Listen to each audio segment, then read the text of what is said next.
Bonjour, bienvenue sur la chaîne J'adore les maths, ta chaîne qui te fera aimer les maths, avoir de bonnes notes, avoir ton brevet, voilà notre objectif. Nous allons travailler ensemble. Étudions le chapitre Calcul littéral. La factorisation dans le calcul littéral. Alors la factorisation, qu'est-ce que c'est? On peut opposer factorisation et développement. En effet, une factorisation, ça consiste à passer d'une somme à une multiplication. Alors qu'on a déjà vu que le développement, on passe d'une multiplication à une somme. Un exemple pour être bien concret. Ici, j'ai une expression littérale, x plus 1 plus 2x facteur de x plus 1. Donc là, j'ai bien une somme de deux membres ici. Même s'ils sont compliqués, c'est quand même une somme d'une première partie avec une seconde partie. Le développement, on se trouve bien face à une multiplication, ici, de deux termes, x plus 1 et x plus 2. Donc on est bien dans le cas d'une multiplication. Donc si l'on continue dans le développement, on passe d'une multiplication à des additions en faisant le développement. On passe donc bien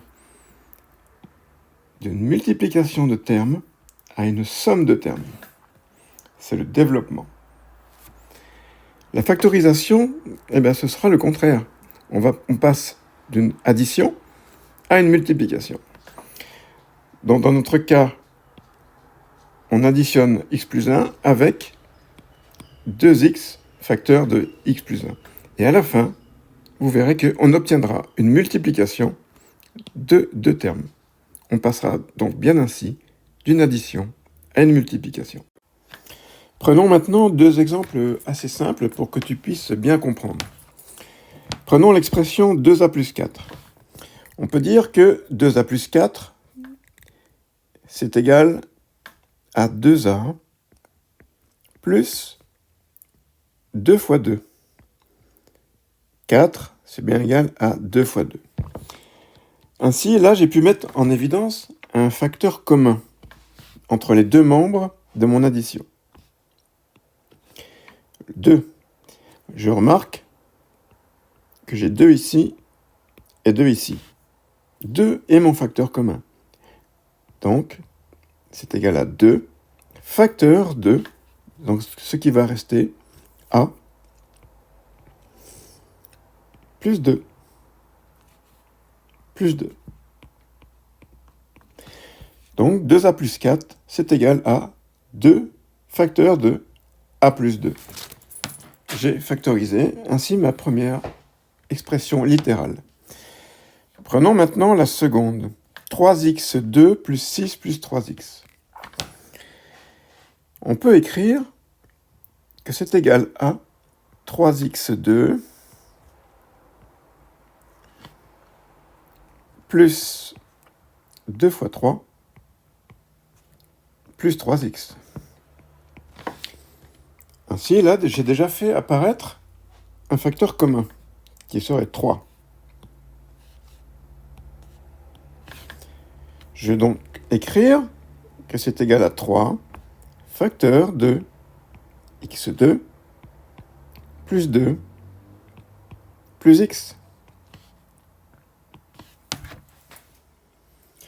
Ainsi, j'ai factorisé en trouvant l'élément commun, le facteur commun qui était 3.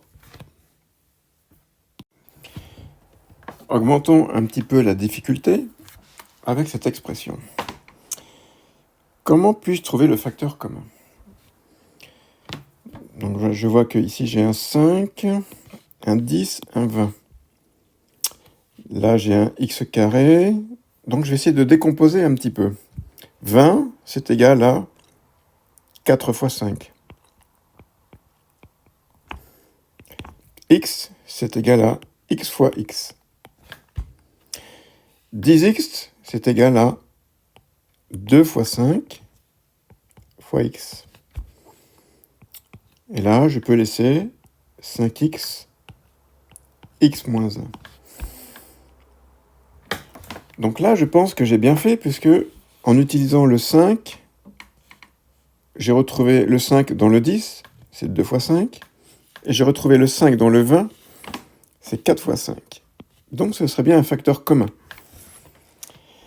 Et j'ai mis en évidence un x, puisque j'ai un x ici, et là c'est x fois x.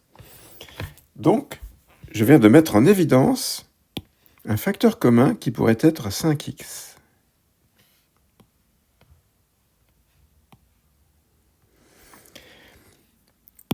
Je peux donc écrire que 5x est mon facteur commun, et mon expression devient, je mets les égales, c'est quand même mieux, mon expression est égale à 5x facteur de, ce qui me reste, 4 x plus 2 plus x moins 1.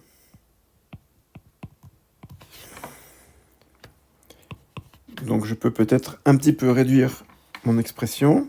C'est égal à 5x, facteur de 4x plus x, 5x. 2 moins 1, 1. Donc plus 1. Donc là, j'ai réussi à factoriser mon expression de cette manière. Mon facteur commun était le 5x.